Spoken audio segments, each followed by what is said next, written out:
இந்திய நாட்டின் சிற்பங்களும் கல்வெட்டுகளும் கலைநயத்துடன் வேலைப்பாடுகள் கொண்ட சிறப்பும் தொன்மையும் வாய்ந்தது. அதில் அரசு முத்திரை சின்னமாக பயன்படுத்தப்படும் சிலவற்றை பார்ப்போம்.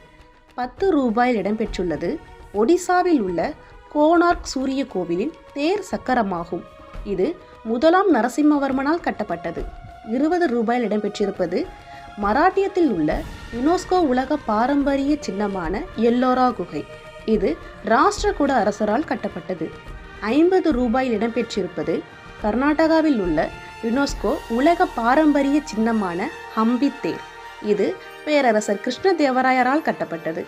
100 ரூபாயில் இடம்பெற்றிருப்பது குஜராத்தில் உள்ள யுனெஸ்கோ உலக பாரம்பரிய சின்னமான ராணி கிவாவ் படிக்கிணறு. இது ராணி உதயமதியால் கட்டப்பட்டது.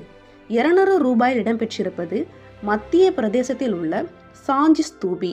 இது பேரரசர் அசோகரால் கட்டப்பட்டது. 500 ரூபாயில் இடம்பெற்றிருப்பது இந்திய கலாச்சாரமாக விளங்கும் டெல்லி செங்கோட்டை. இது பேரரசர் ஷாஜகானால் கட்டப்பட்டது.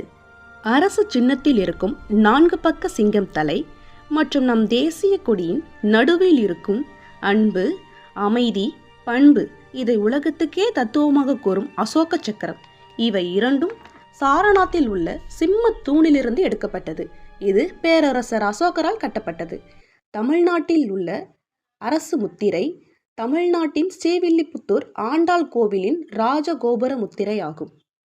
நன்றி.